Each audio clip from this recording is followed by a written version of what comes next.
can your business be certified? Right? Can you create certified professionals to deliver the thing that you did, who become the supporting mouthpieces and ambassadors for your business? Do you see how it all ties together? Right? It's really cool once you tie it all together.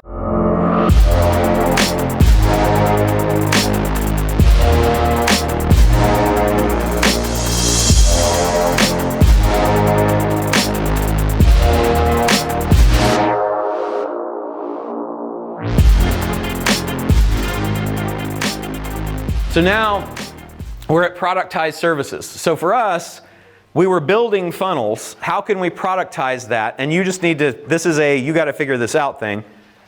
For us, this was like our graph for building these funnels. So we said, what if we make this available to everybody else? So we started making it available to everybody else. And then ultimately, we were able to simplify it, because this is basically the simplified version of this. And I will tell you that this is sold a heck of a lot better than this. Once we had this, we had taken the service and turned it into a product, and now we had an artifact that represented the systematized genius, also called the customer value journey. We'll give it our own name, not customer journey, customer value journey, right? And now we have something that can live way beyond the one person. You have to transfer fully your genius, though, to that artifact. Otherwise, it's going to stay locked up in you and you're never going to be able to sell your company. Once you've done that, then it's time to make recurring revenue. So there's lots of ways to do that. The most important is to realize that monthly recurring revenue is worth an annual recurring revenue. They're worth about the same. A lot of people say, well, should I have monthly or annual? The answer is annual is generally better because you have less involuntary churn, meaning the people that fall off because you're having to bill them that number of times and they don't always, the cards don't always clear. But if you can't get about 3 years of annual, then you're almost better off with monthly, because you're not going to be able to establish your churn rate over time. So that's the answer as to what's worth more. MRR on average 4 to 5 times. If you're in a SaaS these days, it's 9 to 11. 9 to 11 times revenue. Static 1 time. So for us, back in the day, 2014, when Spectrum Equity came to us and we learned about recurring revenue valuations, they said your $600,000 a month business, if you had to sell that $600,000 a month, this was what Lab was generating at that time, one of our products. $600,000 a month, if you were selling that every month and those $500 products you sell in the rest of your business, we would value your company, that part, at $7.2 million. But because you have monthly recurring revenue, we value it at $36 million. That's more. What static income can we convert to monthly recurring? And that's my question for you, is how many of you have things that you sell only one time right now? Okay, most of you, right? How many of you have things that you sell on recurring revenue? Some of you. So a lot of us have both. So the question is going to be, what can we turn from an a la carte training or an a la carte product, a one-time sale, into a multi-sale? For us, it was ending the one-time sales and focus on growing the existing MRR and then looking for new monthly recurring opportunities.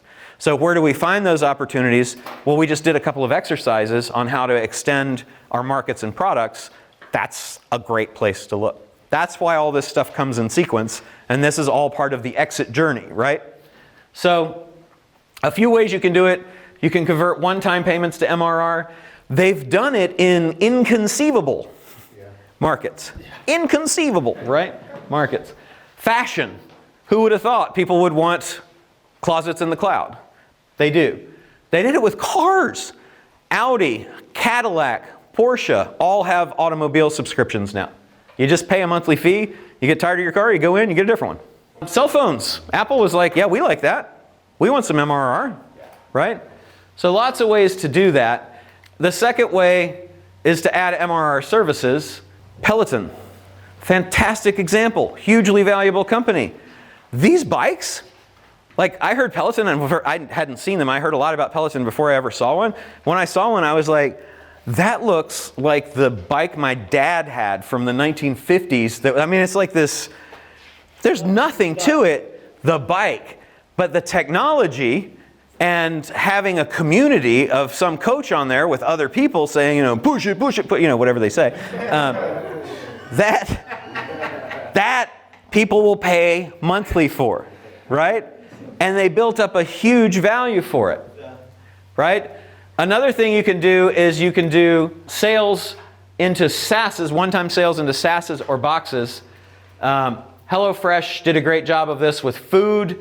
And I show you food and cars and fashion and phones because if you say that can't be done in my industry, you're wrong. You just have to think about what you can do to do it. So lots of ways to do that. We did it with Digital Marketer. Everything moved to SaaS. Everything moved to a subscription, right? Everything. Everything that we could possibly think of. We still test back and forth, by the way. So you might see some things and say, well, not everything did. Well, that's a test, okay? Or you can do memberships, associations, and buyers clubs. Can anybody think of probably the biggest membership buyers club in the world? Costco. Good. You think there's anybody that might have more than them? Brilliant! This guy is like unfair how smart he is, right? I think there's 110 million people last time I looked. 110 million people worldwide on this? Daggone, right? You can also add products and service certifications and licenses. Digital Marketer obviously did this. That's been a hallmark of what we've done. So we did a lot of these different things, and you can too. So can your business be certified? Right? Can you create certified professionals to deliver the thing that you did who become the supporting mouthpieces and ambassadors for your business? Do you see how it all ties together? Right? It's really cool once you tie it all together.